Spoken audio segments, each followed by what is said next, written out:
Buen día, mi nombre es Angélica Vanegas. A continuación presento mi exposición sobre la actividad 4 sobre el tema diseño organizacional.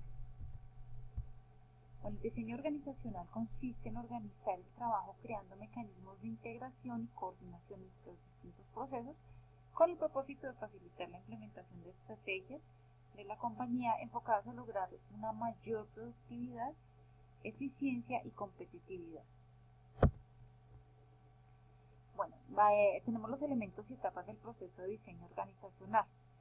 Hay tres autores, definiciones de tres autores. Entonces, por su parte, según Puck, son 6 las dimensiones primarias de la organización. Primero, cita la especialización, que es la división del trabajo de asignación de tareas específicas. Tenemos también la estandarización, que es la normalización de los procedimientos que se aplican a las tareas repetitivas. Está la formalización, es el establecimiento de reglas e instrucciones a que deben someterse las tareas. Tenemos también la centralización, esta hace referencia a localizar la autoridad en aquellas unidades directivas que deben tomar las decisiones principales. También está la configuración, que es la estructura organizativa que se alcanza con líneas jerárquicas, ¿sí?, de diferente longitud. Y por último tenemos el tradicionalismo, que es el conjunto de valores que deben asumir los miembros de la organización para normalizar su comportamiento al desempeñar las tareas, como criterio los valores que deben seguir. Bueno, tenemos a Child, que por su parte establece 6 dimensiones organizativas. Estas son, primero, la asignación de tareas individuales. Esto hace referencia a identificar las competencias de los miembros de la organización y relacionarlas con las responsabilidades que les son asignadas. Por su parte también está la formalización, que es la determinación de los niveles jerárquicos. Esto es cuántas personas dependen de cada uno de los jefes en cada nivel. Él define también la agrupación de tareas o departamentalización. Esto hace referencia a establecer una serie de criterios que permitan agrupar tareas por secciones o departamentos de la organización. Está también el sistema de comunicación e información. Este reúne los diferentes procesos que se relacionan entre sí para actuar de modo que puedan alcanzarse los objetivos, actuar de manera conjunta. También está la delegación de autoridad. Eso hace referencia a las maneras de resolver las novedades, los conflictos que se presenten y efectivamente quién es la parte responsable de resolverlos. También está la motivación, que sería el último.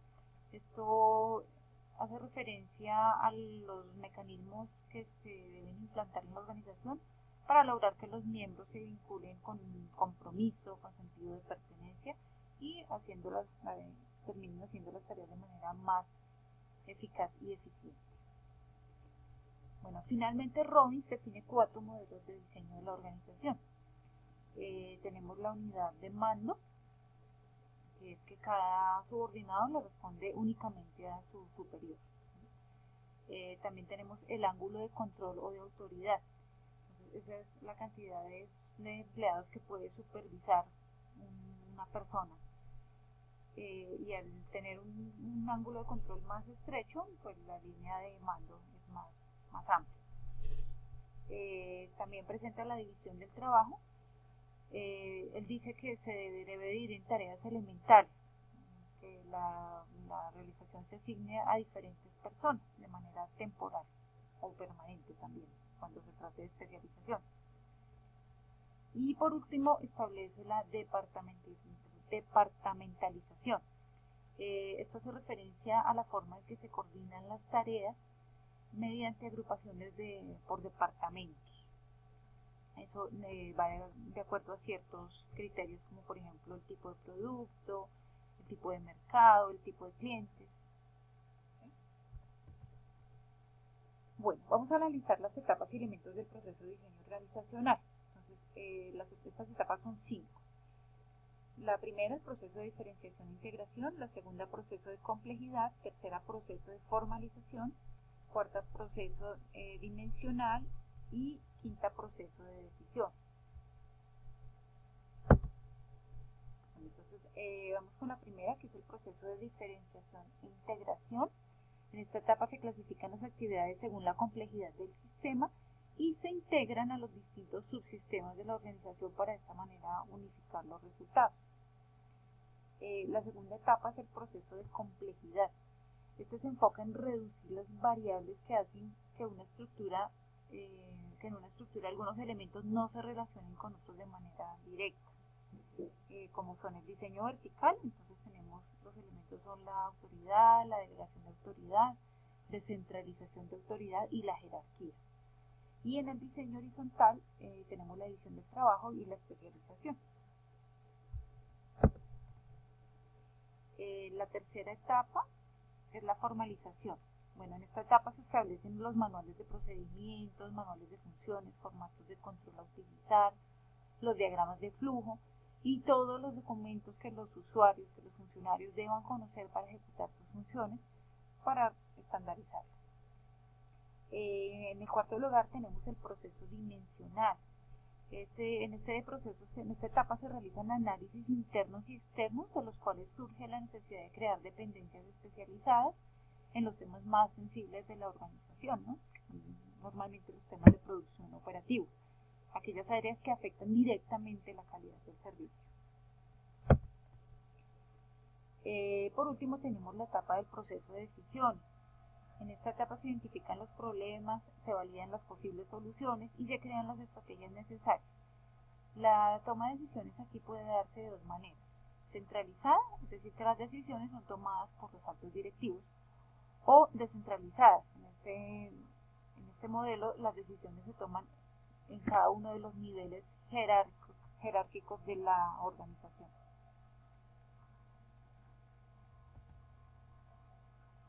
Bueno, los modelos estructurales de la organización. Entonces, tenemos unos que son las formas simples, está el modelo lineal, modelo funcional y modelo adocrático.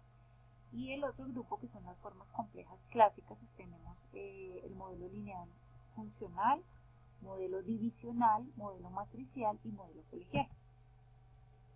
Bueno, entonces el modelo lineal, se basa en el principio de jerarquías.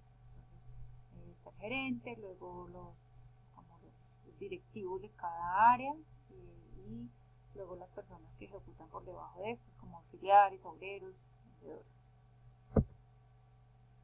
Tenemos luego el modelo funcional. Se basa en el principio de especialización en determinada función. Estás viendo autoridad aquí las jerarquías, ¿no? Entonces tenemos aquí un ejemplo del diagrama. Encontramos al director general. Debajo de él están el director comercial, director de producción, director financiero, pero adicional hay unos especialistas de unas tareas que están ahí debajo de esos directores y luego sí el resto de empleados. El modelo adocrático. Este modelo se basa en el equilibrio y la motivación, no tiene una estructura definida, sino que se adapta a la situación. No cuenta con un staff de apoyo, ¿sí? Con unos directivos de apoyo. Hay total ausencia de jerarquías. Está compuesto por profesionales altamente calificados en todos los niveles.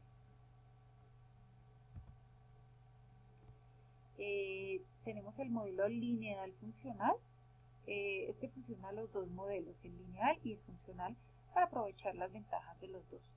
En este encontramos la parte central, está basada en un modelo jerárquico y luego se divide en staff, directivos y de asesoramiento para lograr la especialización y apoyo logísticos que se requieren en la organización. Tenemos el modelo divisional. Este se utiliza en empresas grandes y se enfoca en la división, para lo cual los criterios más utilizados son por productos o líneas de producto, por mercados, áreas geográficas o tipo de clientes, y por funciones empresariales y procesos productivos diferenciales. Entonces, tenemos aquí el ejemplo donde está el ejecutivo. Este se apoya, tiene como apoyo la secretaria, la persona de relaciones públicas, los asesores, y ahí pues van bajando cada uno de los cargos vicepresidentes con sus especialistas por producto.